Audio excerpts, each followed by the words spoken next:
nabibigyan na sila ng tamang pagkain, even siguro na kung naka-stay protection, may kulang nutrient supplement. So, gumaganda naman yung kanyang pakiramdam mo yun.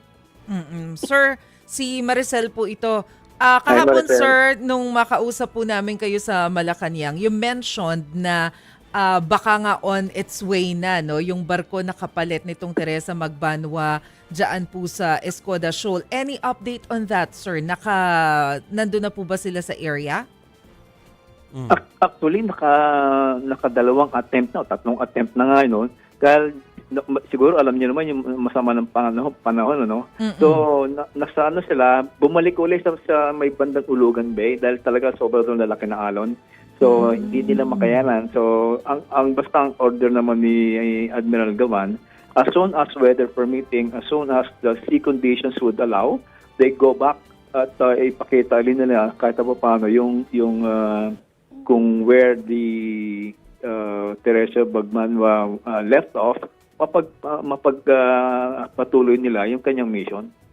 Pero sir, aside po dun sa sama ng panahon, meron po bang na-encounter yung barko na papalit na any challenges? I wonder kung nandun pa rin yung China Coast Guard or bumaklas din ba sila because of the bad weather? Yun ang report kasi dahil sa sama din ng panahon, nagsitaguan din sila, nagsilisan din sila doon sa area. So pare-pareho lang tayo kumbaga ng kondisyon. So pare-parehong walang bantay. Ganun ang nangyari. Sir? Pero sir, sorry, bago ko ipasa kay Chiki, may we know kung ano po yung barko na papalit dito sa Teresa Magbanwa? Again, I do not want to delve on the specifics or details. Basta ang meron tayong papadala para naman meron tayong we are not divulging in operational matters. Okay, sir, we understand. Yes, napag-usapan niyo, sir, si Chiki Verhel po ito, no? Napag-usapan niyo kanina na dahil nga sa weather conditions, kaya nagsialisan ng mga barko kasi nga naman mapanganib sa kahit anong vessel na nandun. Pero yung Chinese po kasi meron silang military base, 'di ba, sa Mischief Reef, no?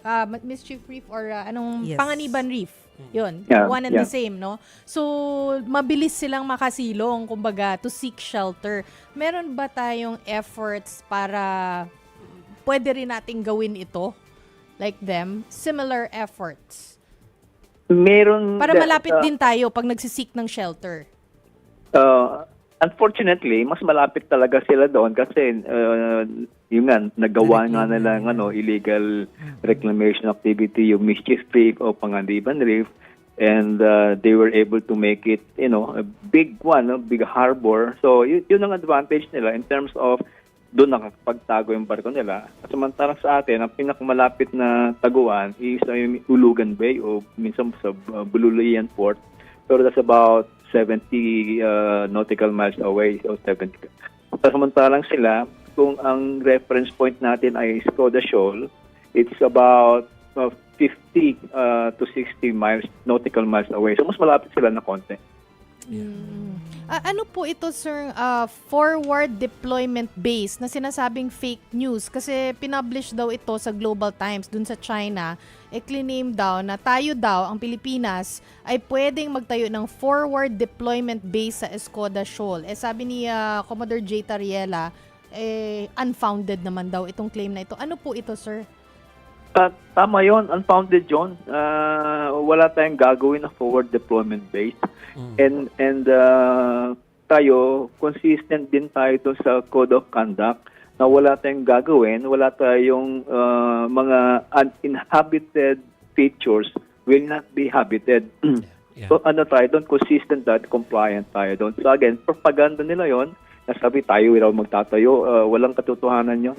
Yeah. Baka sila pa. Kaya nga nandun tayo, dahil we have a very good reason to believe na they're trying to prepare the area for possible, again, reclamation. Kaya nga